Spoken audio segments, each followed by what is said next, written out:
शपथ घेत आहेत, तुमची प्रतिक्रिया? याच्यामध्ये प्रतिक्रिया द्यावा असं काही नाही. निवडणुका झाल्या, निवडणुकांच्यावर लोकांचा विश्वास उडाला, निकाल धक्कादायक आहेत आणि त्या धक्क्यातून या राज्याची जनता अद्याप सावरलेली नाही. अनेक गावातून मॉक पोल सुरू आहे. याची कारणं समजून घ्या आणि हे मॉक पोल रोखावं म्हणून गावागावात 144 कलम लावून लोकशाहीचा गळा घोटला जातो. ही या राज्याची परिस्थिती आहे. तरीही EVMच्या माध्यमातून किंवा लोकशाही मार्गाने एक सरकार स्थापन झालेलं आहे. बहुमत असतानाही 12 दिवस 13 दिवस मुख्यमंत्री शपथ घेऊ शकले नाहीत.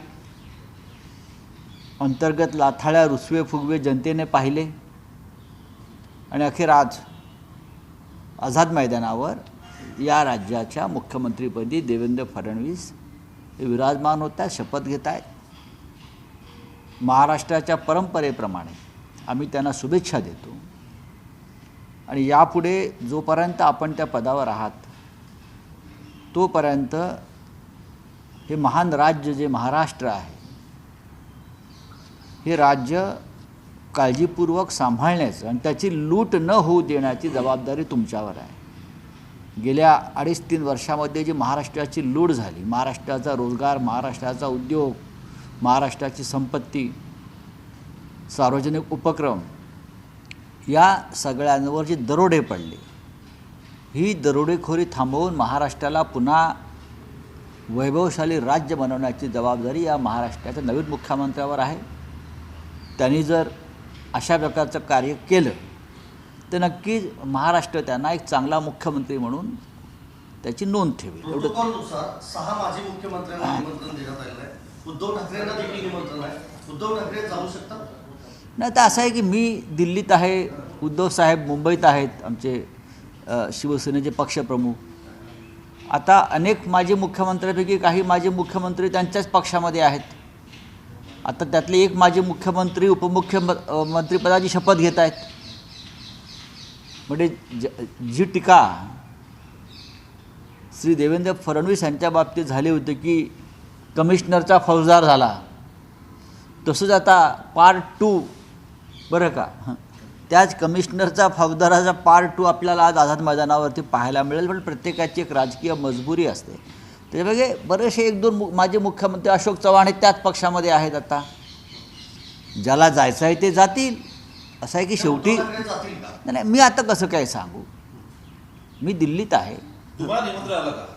आता प्रोटोकॉलनुसार, राजशिष्टाचारानुसार राज्यातल्या सर्व आमदार आणि खासदारांना आमंत्रण येत असतं आणि त्यानुसार आम्हालाही आलेलं आहे असं मानतो मी. राज्यामध्ये खासदार आमदार ह्यांना अशा प्रकारच्या कार्यक्रमाला बोलवण्याची एक प्रथा परंपरा आहे. ती अद्याप नवीन सरकारनं तोडली नसावी अशी आमची अपेक्षा आहे. कारण दिल्लीतून आणि देशभरातून एवढे पाहुणे, एवढे नेते त्यांचे येतात, त्याच्यामुळे राज्यातल्या भूमिपुत्र आमदार खासदारांना जागा मिळते की नाही तिथे असा एक प्रश्न निर्माण असतो. शेवटी भूमिपुत्र हटाव अशी एक मोहीम जी भाजपनं महाराष्ट्रात घेतलेली आहे, त्याच्यामध्ये आमदार खासदारसुद्धा बळी जाऊ शकतात. आज संपूर्ण मंत्रिमंडळ शपथ घेणार आहे, तिघच घेणार आहेत शपथ. आज मुख्यमंत्री म्हणून एकनाथ शिंदे शपथ घेतील की नाही अद्यापपर्यंत क्लिअर झालेलं नाही. ते 100% शपथ घेतील. शपथ टाळण्याची हिंमत जी असते हे ती त्यांच्यात आहे का हे तपासावं लागेल. ते 100% शपथ घेतील. दिल्लीशी पंगा घेण्याची हिंमत या क्षणी त्यांच्यात नाही. कारण 2.5-3 वर्षापूर्वी ती हिंमत नव्हती म्हणून या सगळ्यांनी पक्ष सोडला. आज जर 3 मुख्यमंत्री आणि 2 उपमुख्यमंत्र्यांनी शपथ घेतली तर उरलेल्या मंत्रिमंडळ किंवा सरकार स्थापन करण्यासाठी त्यांना बराच काळ मिळतो आणि 3 जे प्रमुख लोक आहेत तेच राज्य चालवत राहतील. अनेकांच्या नाराज्या उडून घ्याव्या लागतात मंत्रिमंडळ विस्तारात. पाहूया काय होतं महाराष्ट्राच्या नशिबात, भाग्यात काय लिहिलं आहे काय नाही लिहिलं आहे हे आता आपल्याला पाहावं लागेल. आणि काल एकनाथ शिंदेची भेट घेतली फडणवीस यांनी. त्यांना म्हणवायचा प्रयत्न केला की तुम्ही आमच्या मंत्रिमंडळात हवे आहात, तुम्ही विश्वास व्यक्त करता की ते घेतील शपथ? 100% घेतील. मंत्रिमंडळात राहणार असतील. अहो, त्यांना राहावंच लागेल ना. सत्तेशिवाय काही माणसं राहू शकत नाहीत. अजित पवार काल निश्चितपणे म्हणाले एकनाथ शिंदे घेतील की नाही माहित नाही, पण मी मात्र मुख्यमंत्री नाही पदाची बघा, शपथ घेईन. अजित पवारांचं राजकारण वेगळं आहे. अजित पवारांनी दिल्लीशी चांगल्या प्रकारे जुळवून घेतलेलं आहे अशी माझी पक्की माहिती आहे. आणि त्यांच्यावर ज्या काही जबाबदाऱ्या आहेत त्या जबाबदाऱ्या काय आहेत हे मला माहिती आहे टाकलेल्या. एकनाथ शिंदे जे राज्याचे मुख्यमंत्री आज 5 वाजेपर्यंत आहेत, काय जेव्हा मुख्यमंत्री ते उपमुख्यमंत्री होते, त्यानंतर महाराष्ट्रात नवीन मुख्यमंत्र्यांचं पर्व सुरू होईल आणि त्यानंतर राज्यात पुढली 5 वर्ष आपल्याला धुमशान पाहायला मिळणार आहे. त्याची तुम्ही तयारी ठेवा. यात महाराष्ट्राचं हित किती अहित किती हे तुम्हाला येणारा काळ दाखवेल. ज्या गुजराती आणि मराठी बोलण्यावरून जो वाद झालेला होता मुंबईमध्ये मंगलप्रभात रोडाच्या त्या मतदारसंघामध्ये मनसेच्याच कार्यकर्त्यावरती गुन्हे दाखल करण्यात आलेले आहेत. ह्याच्यावरती मराठी माणसांना खूप काळजीपूर्वक हा विषय पाहायला पाहिजे. फक्त मलबार हिल्लाचा प्रकार घडला आहे का नाही, मुंबईमध्ये ठिकठिकाणी असे प्रकार घडत आहेत. काल ठाण्यामध्ये घडलेला आहे, हां घाटकोपरला घडलेला आहे, मुलुंडला घडलेला आहे. आता हा उठाव कोण करतं, यामागे कोणाची प्रेरणा आहे महाराष्ट्राविरुद्ध उठाव करण्याची, हे आता उद्या आज शपथ घेतल्यावरती आम्ही राज्याच्या मुख्यमंत्र्यांना सांगू. आपण या मराठी राज्याचे मुख्यमंत्री आहात, प्रधान आहात, ही जबाबदारी तुमची आहे. ते मराठी माणूस आणि मराठी भाषा मराठी संस्कृतीचं रक्षण करणं. फक्त मराठीला अभिजात भाषेचा दर्जा दिला म्हणजे आपलं काम संपलं असं होत नाही. मराठी माणूस टिकवणं या मुंबईत महाराष्ट्रात ही सगळ्यात मोठी जबाबदारी आहे. तुम्ही म्हटलात आता अजित पवार यांनी दिल्लीशी जुळवून घेतलंय. मराठी नेता अशी आता त्यांची ओळख आता आहे, पण सहाव्यांदा ते DCM होत आहेत सर. हा विक्रम आहे. त्यांच्यावर विक्रम होतोय आणि देशातला विक्रम हा मराठी राजकारणाच्या नावावर होतोय अजित. त्याच्याबद्दल मी त्यांचं स्वागत आणि अभिनंदन करतो की 6 वेळा उपमुख्यमंत्री सलग, नो ब्रेक, बरं का, सलग 6 वेळा उपमुख्यमंत्री. जणू काय त्यांच्यासाठी त्या पदाचं आरक्षण कायम झालेलं आहे. आणि त्याबद्दल हे आरक्षण ठेवल्याबद्दल त्याच्यामध्ये अनेकांचं योगदान आहे. शरद पवार साहेबांचं आहे, त्यानंतर देवेंद्र फडणवीस यांचं आहे, पहाटेही उपमुख्यमंत्री, संध्याकाळी उपमुख्यमंत्री, माननीय उद्धव ठाकरे साहेबांचं आहे, अनेकांचं आहे, विलासराव देशमुखांचं आहे. अनेक मुख्यमंत्र्यांबरोबर त्यांनी डेप्युटी CM म्हणून जे काम केलं आणि खूप चांगल्या पद्धतीनं उत्तम सहकारी म्हणून काम केलं. माननीय उद्धव ठाकरे नेहमी त्यांचं कौतुक करतात की मंत्रिमंडळातील एक भरोशाचा सहकारी म्हणून ते आजही अजित पवार यांचा नामोल्लेख करतात. हे महत्त्वाची गोष्ट आहे. बोलिये सर, राहुल गांधींना काल गाजीपूर बॉर्डरवर अडवण्यात आलं, त्यांना संबलला जाऊ दिलं नाही. ही लोकशाही आहे.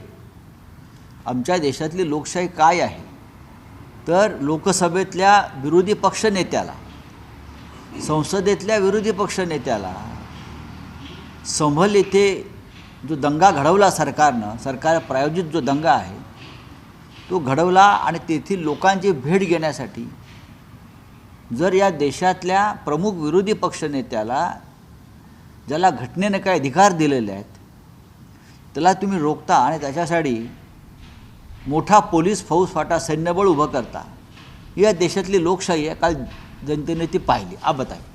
सर, आज देवेंद्र फडणवीस वोट लेंगे CM और जब वो शिंदे और अजीत पवार के साथ थे तो उन्होंने बोला कि हम तीनों मिलकर सरकार चलाएंगे, पर शिंदे ने इस पर कोई जवाब नहीं दिया है. बात ऐसी है कि अब शिंदे का इरा ख़त्म हो गया है. 2 साल का ही था, उनकी ज़रूरत थी, वो पूरी हो गई, अब उनको फेंक दिया है. अब शिंदे इस राज्य में कभी मुख्यमंत्री नहीं बनेंगे. मैं आपको बताना चाहता हूँ, ये लोग शिंदे की पार्टी भी तोड़ सकते हैं. ये भाजपा की एक लाइन रही हमेशा पॉलिटिक्स में, जो उनके साथ काम करते हैं उनकी पार्टी तोड़ देते हैं, ख़त्म कर देते हैं. आज से देवेंद्र फडणवीस राज्य के मुख्यमंत्री हो गए, उनके पास बहुमत है. बहुमत होने के बावजूद 15 दिन तक ये सरकार नहीं बना पा रहे थे. उसका मतलब है पार्टी के अंदर या उनके महायुति में कुछ ना कुछ गड़बड़ है और कल से ये गड़बड़ आपको दिखने लगेगी. ये सब है, कोई महाराष्ट्र या देश के हित के लिए काम नहीं कर रहे. ये अपना जो एक स्वार्थ है, उस स्वार्थ के लिए ये लोग एक साथ आए हैं और सरकार चलाने की भाषा करते, उसमें महाराष्ट्र का हित कुछ नहीं है.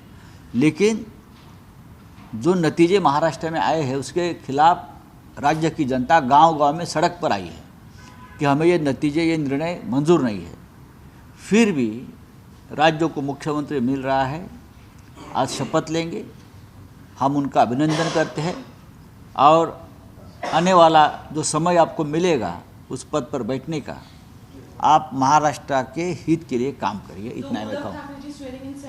बात ऐसी है कि एक प्रोटोकॉल, एक राष्ट्रीय शिष्टाचार होता है, सबको बुलाया जाता है, देख लेंगे शाम तक। सर एक सवाल और है कि असम ने कल बीफ बैन कर दिया है किसी पब्लिक प्लेस में, रेस्टोरेंट में, क्योंकि उन्होंने कहा कि कांग्रेस के एलिगेशन थे बीफ बांट के इलेक्शन जीता था। नहीं, मुझे मालूम नहीं ये क्या निर्णय है, लेकिन आरएसएस के प्रमुख नेताओं ने कहा कि इस देश में खाने पीने के ऊपर कोई प्रतिबंध नहीं लगना चाहिए, अपने अपने मर्जी से लोग खाते हैं। तो आसाम में लगाया है तो गोवा में क्यों नहीं लगाया, नॉर्थ ईस्ट में क्यों नहीं लगाया, अरुणाचल, हाँ, नागालैंड, मिजोरम, मणिपुर, यहाँ आपकी सरकारें हैं, आपने वहाँ क्यों नहीं भी बैन किया है? फिर हाँ करिए ना, फिर आसाम ही क्यों, सबसे पहले गोवा में करिए। आज पुणे में शिवसेना यूबीटी प्रोटेस्ट भी करने वाली है swearing in ceremony K against. पूरे राज्य में इस प्रकार से प्रोटेस्ट हो रहा है क्योंकि जो नतीजे आए हैं उसके ऊपर जनता का, महाराष्ट्र की जनता का विश्वास नहीं है। Thank you. मणिपुर वायलेंस को लेकर सेंटर ने एक्सटेंशन बढ़ा दिया है प्रोब पैनल का मई 20, 2025 तक। बात ऐसी है, देश के प्रधानमंत्री आज जा रहे हैं ओथ सेरेमनी को महाराष्ट्र में, मुंबई में जाकर बैठेंगे उत्सव में। भाई साहब मणिपुर जाइए।